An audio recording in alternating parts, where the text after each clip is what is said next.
Hello everyone, and welcome to my Bold and Beautiful Today channel. Sheila listens as Deke pushes Deacon toward new woman. The Bold and the Beautiful recap for Friday, January 9th, reveals that Sheila Sharp listened in on the conversation as Deke Sharp pushed Deacon Sharp toward a new woman. At Il Giardino, Sheila stepped within eavesdropping distance and overheard Deke pushing Deacon to leave Sheila for a woman who wasn't a convicted felon.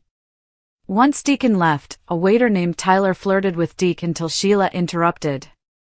That gave Sheila a chance to point out that she eavesdropped earlier, so Deke wondered just how much she overheard. After Deke realized Sheila hadn't heard anything about Taylor Hayes, he apologized for not being more discreet. Sheila was more concerned about the fact that Deke was pushing Deacon to end their marriage, so she urged Deke to give her a chance to prove herself.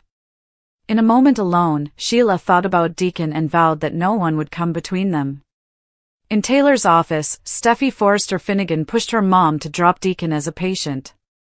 Taylor summoned Deacon soon after and offered updates on Steffi witnessing their close moment. Although Taylor thought she should refer Deacon to another therapist, he wanted Taylor since she was the best. Taylor and Deacon addressed their complicated feelings as well as the fact that they didn't want to provoke Sheila's wrath. Deacon and Taylor wound up pinky promising to be friends before Deacon suggested maybe fairy tale romances weren't meant for people like them. However, Deacon also considered the possibility that maybe they just hadn't found theirs yet. At Forrester Creations, Steffi shocked Hope Logan Spencer, Annika Noel, with the news that Deacon was making a move on Taylor. Hope doubted Steffi's claims, so Steffi explained what she witnessed in Taylor's office. Once Hope realized Taylor had feelings for Deacon too, she was amused and liked the idea of her father leaving Sheila. Steffi reminded Hope that Sheila was dangerous and could go off the rails, so she needed Hope to convince her dad to stay away from Taylor. In the Forrester showroom, Daphne Rose told Carter Walton that she'd been thinking about things she hadn't thought about with any other man. Although Daphne wanted a family deep down, she was wary of risking everything she'd built. Daphne acted like having kids wasn't in the cards for her, but Carter insisted he wanted to be a father, too. Daphne seemingly didn't think Carter was serious enough about her to have a child together, but he proved her wrong by getting down on one knee and whipping out an engagement ring. As Friday's BNB episode wrapped up, Carter professed his devotion and stunned Daphne by asking her to marry him. The Bold and the Beautiful spoilers say Daphne and Carter indeed have marriage and family plans in their future, so stay tuned. Taylor decides to show a different side of herself to get Deacon, Bold and the Beautiful spoilers. Taylor's experiment began with minutiae. A lunch with a colleague where she laughed at a joke before correcting its factual error. A phone call where she confessed a tiny insecurity that had nothing to do with anyone's health. A choice to wear lipstick that wasn't practical.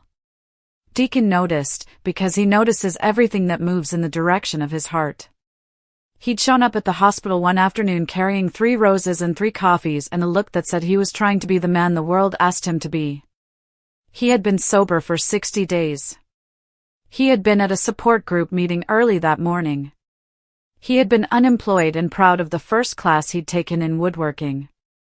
He had also been, to some eyes, brittle as old glass. Taylor walked into the break room and found him at the table with the roses cradled like a concession. He straightened when he saw her, the old performance edge in his face softening into something like hope. "You look good," Deacon said, and for once the words were clumsy but pure. "Thanks," Taylor said, and let herself mean it. She sat down, uncapped the coffee, and for a moment let the silence be companionable. "I tried something new," she said, like a dare. He rolled his eyes. "What, you took off a sensible shoe?" She smiled. "Something like that." They talked about nothing, the kind of small talk that in its ordinariness becomes a scaffold for something stronger. They spoke about a patient's recovery, about a book Taylor recommended, about a wood-finish Deacon wanted to try on a salvaged chair. He laughed easily, she laughed right back. She asked him what stupid thing he'd done as a kid that now embarrassed him. "I stole a billboard," Deacon admitted, crimson at the memory. "Well, I didn't steal it. I just put my mixtape up on a billboard overnight. It was ridiculous." Taylor leaned in. "And now?"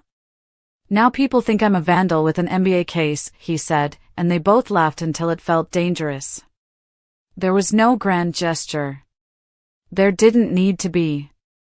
The change came in the quiet repetition, showing up not as the woman who corrected errors or smoothed ruffles, but as a person willing to be slightly outrageous and a little soft at the edges.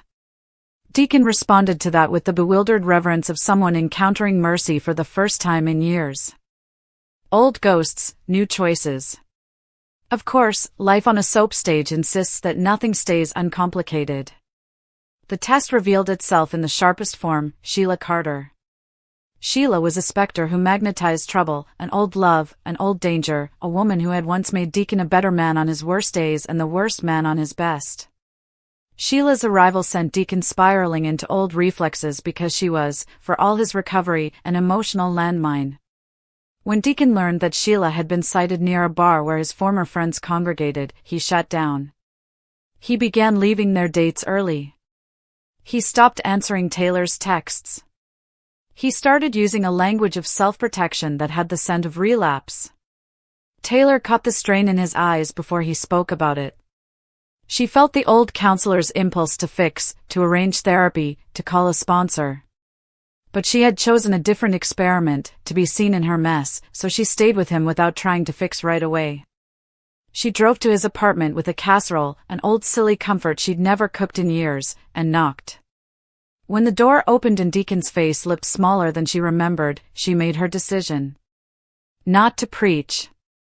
Not to remind him of promises. Not to be the mother he didn't have. She opened the casserole, sat on his couch, and told him a story about a time she had done something foolish, a fall from a chair at a meeting that ended in laughter. Deacon blinked. "You're telling me about you?" "Yep," Taylor said. "No lecture. No, you have to do this. Just a story and a promise that I'm yours if you want me there, no conditions." He laughed, a sound like someone learning to breathe again. He closed the door, set the casserole on his kitchen counter, and for the first time in months let himself be honest. "I'm scared," he said. "About Sheila. About what I was. About what she brings back." "Then bring me back with you," Taylor replied simply. "Bring me to your meetings. Bring me to a therapist if you want. But mostly bring me to your life. Let me be part of it." Deacon's eyes were liquid. "I don't deserve you," he whispered. "You're not asking for deserve," Taylor said. "You're asking for help being human. That's braver than anything."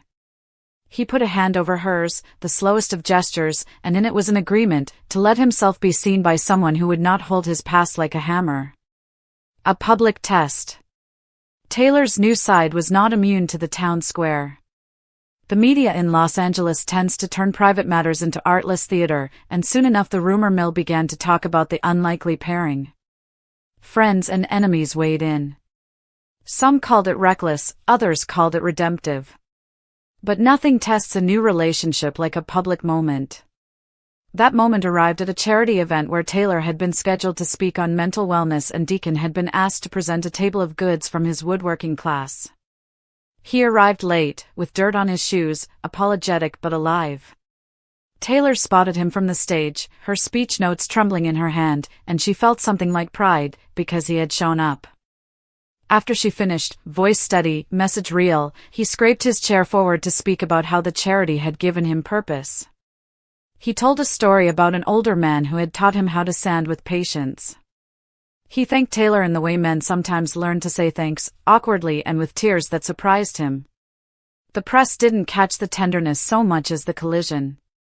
Photos were taken, Taylor laughing with a lipstick that wasn't neutral, Deacon wiping his eyes, Brooke in the front row looking like a map with furrowed lines. That night the tabloids called it an unlikely comeback. The community groups loved the campaign. But the real test came in the morning when comments and whispers seeped into the hospital. Ridge, good-natured and protective, pulled Taylor aside.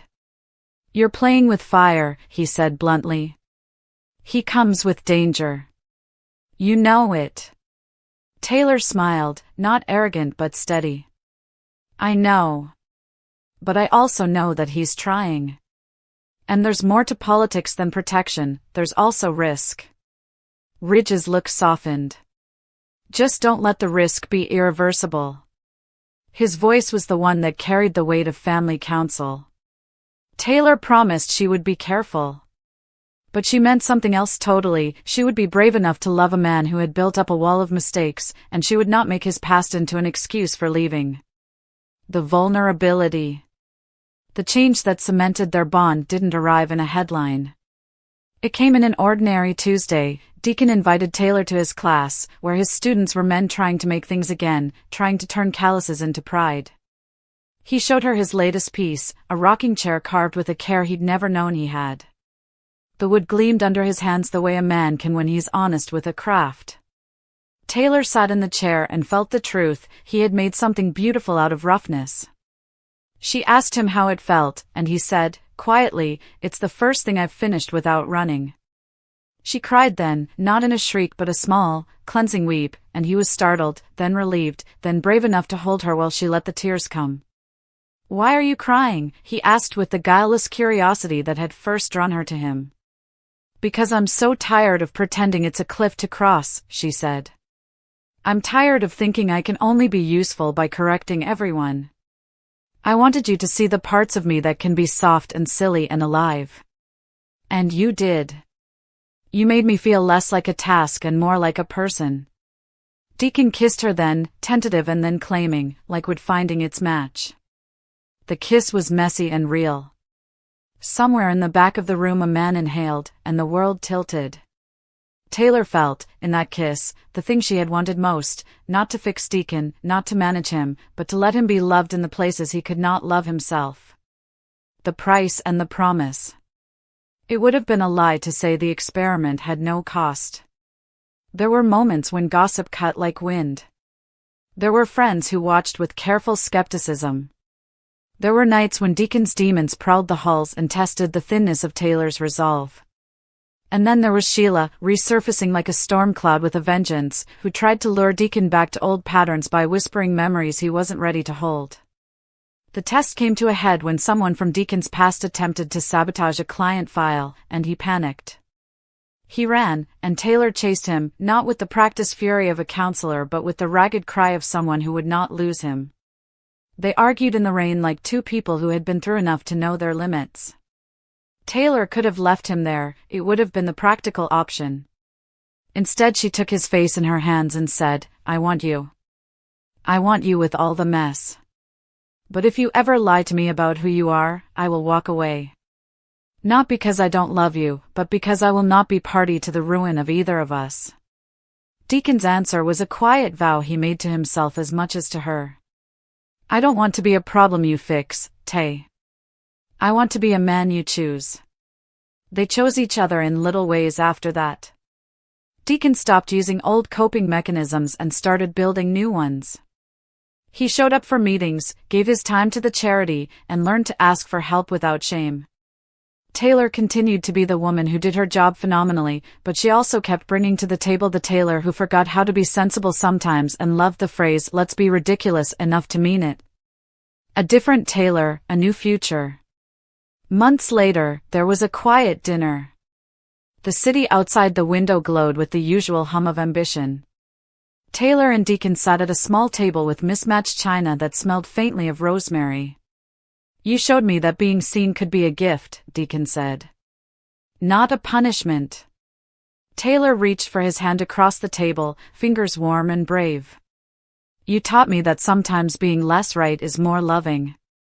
They laughed in the way two people who had saved each other do. Taylor's experiment had not been about manipulation. It had been an invitation, to be less perfect, to show a side of herself she'd kept under lock because the world needed a woman who could do everything and still be loved. She had discovered, slowly and painfully, that love sometimes asks you to be less of everything and more of someone, a companion, a reckless friend, a human who could mess up and be forgiven. Deacon looked at her with the kind of reverence usually reserved for saints or for people who have climbed mountains. "You changed me," he said simply. "No," Taylor replied, shaking her head with a small smile. "You found me. Outside, the city danced under neon and possibility. Inside, two imperfect people sat together and let the plate between them be messy. Love, for once, was not a battle to be won but a place to land. And Taylor, who had once believed in propriety as armor, had chosen another weapon instead: vulnerability. It was, she discovered, the most dangerous and the most beautiful thing she had ever tried on. Steffi sends mom to Europe while derailing Deacon's new romance? According to teasers for The Bold and the Beautiful, Steffi Forrester will keep worrying over her mother's infatuation with Deacon Sharp, her patient. Steffi is more concerned about Deacon's wife pursuing Taylor Hayes than she is about the moral blunder. Will she make her mother move out of town? For years, Steffi Forrester has worked to keep Sheila Carter away from her and her family. Additionally, they recently fired the insane Luna Nozawa. It seems counterproductive to steal Sheila's husband. Taylor is pushed to leave Los Angeles by Steffi. BNB teasers indicate that Steffi is afraid for her mother's life and is aware of Sheila's true potential. Queen Steffi will probably tell her father, Ridge Forrester, about the activities of his ex-wife. Steffi may be able to persuade her mother to return to Europe if Taylor is unable to leave Deacon alone. It's surely not worth dying for the proprietor of Il Giardino. Rebecca Budig's departure from the soap opera has been hinted at for some time. In fact, we are surprised that she remained on the program for so long after Ridge married Brooke Logan. Perhaps this is how Taylor is removed from the canvas by the soap opera. Previews for next week's episode of The Bold and the Beautiful suggest that despite Steffi's objections, Deacon and Taylor's romance will only intensify. Perhaps Taylor Hayes truly wants to be with Sheila's husband, which is why she puts her foot down and won't leave town. There is no doubt that Taylor is in danger. Taylor will want to spend money on round-the-clock protection if she does hook up with Deacon Sharp. Steffi Forrester has good reason to be concerned for her mother's security. Although Sheila Carter has been acting appropriately, teasers indicate that this is going to change.